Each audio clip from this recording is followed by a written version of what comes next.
This is the Uptick Network Stock Day Podcast, sponsored by InvestorsHangout.com. Penny stock news and interviews from the microcap world. Public information on OTC, pink sheets, and microcap stocks from around the world. With your host, Everett Jolly.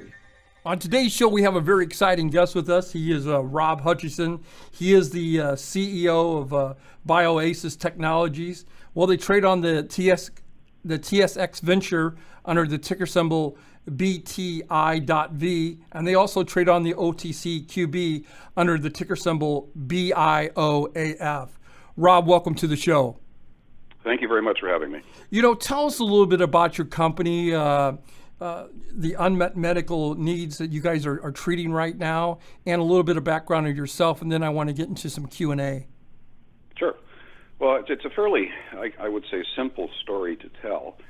There is a tremendous unmet medical need in the area of brain research and what they call neuroscience. Right.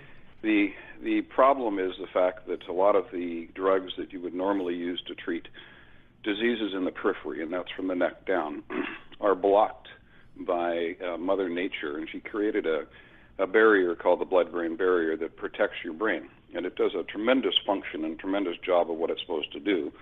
But when there is diseases that enter the brain, or the CNS, the central nervous system as we also call it, those drugs are essentially blocked by Mother Nature from getting in. So where you might have a cancer that is very treatable in various organs throughout your body, if that cancer goes to your brain, it's called metastasization or metastasizes to the brain, it's basically untreatable. And this is why a lot of people that are diagnosed with neurological or brain cancers are given a very short lifespan. So what we have developed and what we found and discovered going back to 1992, as a matter of fact, is a natural protein. It's a human protein that exists in every mammal on planet Earth. And it has a function, a biological function of shuttling iron across the blood-brain barrier because iron is required by the neurons to feed them. And neurons are the center of cells that keep the cells alive. So although Mother Nature created this barrier, she also knew that she needed to allow certain compounds to get in. So she created these, I'll call them tow trucks. And these tow trucks are simply something that actually tows something across the blood-brain barrier that Mother Nature says we need to have that. So what we discovered and enhanced was this protein that actually we can link drugs or therapies, therapeutic compounds of various different sizes to, and Mother Nature allows us to tow those across the blood-brain barrier. And now those drugs can now enter into the brain tissue, and they can now do the job that they're supposed to do and go fight those free radicals and the diseases that are caused in the brain. So let me ask you this. Before we go any further. Do you guys are in a phase 1 or phase 2, phase 3 trial? How? Give us an update of where we're at in the process of bringing this online. Yeah. Well, what we've done is we've now completely, I guess, perfected the science and perfected the technology so that we know that it works in various different substructure animals. Right. Rats, mice, monkeys, etc. So the technology is now fully developed, and now it's time for us to turn this technology over to large pharmaceutical companies, thereby licensing it to them, so that they can now link their therapeutic drugs and they can then move that into clinical testing. So from a shareholder's perspective, you might look at it and say, well, we're not a drug company, we're a facilitator. Right. We're an enabler. We enable drug companies to get their compounds across the blood-brain barrier. So we wouldn't take our company into clinical trials. It would be the large pharma company or the pharmaceutical companies that says, we have this drug here, drug ABC, we need to get it here, and you're going to be the enabler or the facilitator to take it that. So we're going to use our drug, we're going to link it with you're going to help us link it to the peptide, and what we call transcend, and then we're going to take that forward and move it into clinical trials. So from an investor's perspective, we completely de-risk that whole issue as it relates to clinical trials where many things can fail. We know we can get the compounds across the blood-brain barrier, but we don't know whether or not the drug companies' drugs will be effective. Many of their drugs fail in clinical trials, so that's not our job to make the drug successful. Our job is just to take it from point A to point B. So you have this tow truck that's going to allow you to go through the barrier and get the medicine to the brain, which is needed, that no one else has that? Is there other companies that have this technology, or you have a patent on it, utility patent, provision patent? Where are we at in the process of that? Well, from a patent perspective, we have an extensive patent portfolio, over 38 patents that protects our technologies, or what we call Transcend, as we developed it. So we're very comfortable from the fact that we have patents out to 2035 or 2034. So we feel very comfortable that our technology is well protected. And since we're really an IP company, that's really what we are, it's important to have a very strong patent portfolio. From a competitive landscape perspective, there's probably 6 or 7 other companies out there that are developing technologies, that sort of mimic what we do, I guess is the word I would use. You're right. Some of those are some big pharma companies, such as Genentech, for example. But the amount of what we call injected dose, in other words, when we inject a patient with a dose of a compound, you look to see, well, what's the percent of that injected dose that gets into the brain tissue? That's exactly right. And we range from somewhere between 4 to 6%. And the competition, and what they've published to date, is around the 1 to maybe 1.5%. So we clearly have, and we think the reason why we're such a dramatic difference is that we're working with Mother Nature. A neurologist and a neurosurgeon friend of mine said, the true elegance of your solution is the fact that it's very natural. Right. You're not trying to fool the blood-brain barrier. You're not trying to mimic something else. You're actually using something that Mother Nature handed to us and said, here you go. You guys figure it out. I'm going to give you the tools, and if you guys can figure it out and figure out how to use the tools, then you'll be able to advance medical science as far as the CNS and the brain is concerned. So there's Genentech, there's Angiochem, there's, as I say, approximately about 6 other companies that are embarking in this area because it is such a massive, potentially huge market for it. So we just happen to be the only one that actually is using a natural occurring biological or physiological process, and we just figured out how to make use of that. My guest today is Rob Hutchison. He is the CEO of BIOAsis Technology. They trade on the TSX Venture Exchange under the ticker symbol BTI.V. They also trade on the OTCQB under the ticker symbol BIOAF. Potential market size, where are we at in the scheme of things? Well, currently right now, without a shuttle or without a tow truck, the CNS marketplace is about $98 billion a year. So if you could increase that by allowing good therapeutics and strong chemotherapeutics, et cetera, to get across, I'm sure you could probably expect that marketplace is going to grow substantially. One drug that we've shown tremendous success in is a drug called Herceptin, which treats women with HER2-positive breast cancer. And unfortunately, between 30 to 40% of the women that contract that form of breast cancer have a chance that it's going to metastasize to the brain. In other words, it's going to go from the breast to the brain. When it gets there, it's a pretty dim prognosis. Yet this drug, Herceptin, is a tremendous drug at treating that form of cancer. It works extremely well.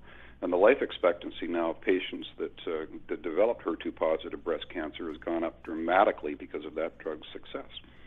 And we've shown in animal models that in just 4 treatments, we can reduce the number of tumors by 68%. So there you have a drug that is $6.6 billion currently in market sales, and yet it has an unmet medical need. So if you could develop, or as we've done, take that and show the same results we see in the animal models and the human models. And remember, we're using a drug that's already been pre-approved by the FDA, so we're not creating something new as far as a drug is concerned. We're just enabling it to get to another location. Then all of a sudden, you could see the marketplace just for that one application, reach that $6 billion mark. So the potential market cap for marketization for the whole CNS area could be well into could well reach the numbers of cancer, which reaches well past $200 billion. You know, I was looking at your balance sheet about a week ago, and correct me if I'm wrong. Your last quarter, you guys did a little over $100,000 in revenue. Where are we at in the process of expanding that? Do we have any products that are bringing, and where did that money come from? Sure. Well, a lot of that money came from companies that pay us for research, that actually say we're interested in evaluating your technology and we'll pay you for that. So that a lot of that comes from that. We are just very early on in the very early stages of commercialization, and we have now just entered into an agreement recently with a company called Vaccinex, out of the New York area. Yeah, I saw that. And they're, they've taken a license and they've agreed to pay us up to $20 million up front in upfront payments and milestone payments. And that's the type of agreement where here's a company that has a target potentially for Huntington's disease and for multiple sclerosis. So they've said, look, we know we've got to get this therapeutic to the brain. And we think we get a little bit there, but in order to get the kind of effective dose to the brain, we need to have an agreement with your company. So we're seeing ourselves now, after being in a position since effectively, I would say probably May or June of this year, of now having that toolkit. We've built that toolkit that other companies such as Vaccinex can come and license from us, take it, internalize our technology, do the technology transfer, internalize it into their organization, and start moving it forward. So I think we're at that phase now, that commercialization phase, where I think we'll start to see our revenue sort of go a little bit like the Canadian hockey stick. Excuse the expression, because I'm Canadian. So, we expect to see many more companies like Vaccinex come to us and say, look, and I think the real success will be that, that first clinical workup where it's clearly defined and there is an application for human brain, et cetera. So, what is that time frame? Certainly within the next 12 months. Okay. Why BIOAsis? If I was looking at your company to buy, your stock's trading around $1.32. I've got 300-400 different BIOAsis technology sort of companies out there that I can purchase. Why yours? Well, I think diversification. A lot of investment planners will tell you that you should have a diversified portfolio. If you're very interested in biotech and you're very interested in pharmaceuticals, buying into BIOAsis or becoming a shareholder of BIOAsis provides you with probably well over 1, if not 200 potential applications. So when you think about it, we've got one technology, which is the tow truck.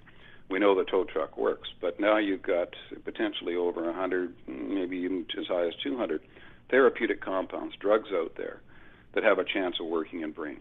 And you have probably 30 to 40 companies out there that all say on their website, we're interested in CNS. We're interested in the CNS marketplace. So I think the opportunity, we don't expect to get them all, but I think the opportunity for us is to be able to see that we can, and we signed a deal with Astellas, and now we've signed a deal with Vaccinex.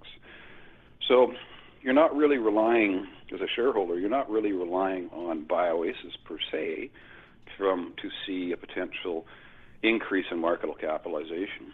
You're really looking to, how many companies are out there that they can do business with? And the more companies you can do business with. If I was designing a drug, and that was the only thing I was doing was having a drug, you'd be buying equity in the company or buying stock in the company based upon the success of that drug trial. With us, you're buying stock in a company that could be working with 15 or 20 potential companies out there. And if you think about it, if one of those is a success, that's going to increase the market capitalization of our company quite significantly. So I think you diversify your opportunity by buying one single stock. You sign up kind of like buying a mutual fund or a mutual fund where they have investments in 10 or 15 different companies. Well and said. If they have one or two that's successful, guess what? They become very successful too. My guest today has been Rob Hutchison. He is the CEO. I want to thank you, Rob, for coming on the show today. He is the CEO of BIOAsis Technologies. They trade on the OTCQB under the ticker symbol BIOAF. I wish you nothing but success. We're going to check back with you guys in a couple of months to see how things are going, see if you signed up any more license agreements. In closing, is there anything that we didn't talk about that you would like to get out there to the listeners? Well, I think just simply, it's a huge opportunity for the company. It's a very exciting field, and having had a number of friends and close associates and people that are suffering from diseases like Alzheimer's and multiple sclerosis and cancers and all those various different things, I think providing physicians with this utility and providing drug companies with this utility to start being able to work on those drugs that can make a huge difference in people's lives, I think is probably the most success. And being a part of a company that can offer that opportunity, I think provides potential increase in stock price value, but I also think that brings a lot of a really good tickle in your heart too as well, to think you're part of a company that's can really help mankind. Absolutely. BIOAsis Technology has been the company that we're highlighting today with the CEO, Rob Hutchison. Rob, thank you very much. We'll talk to you soon. Thank you very much.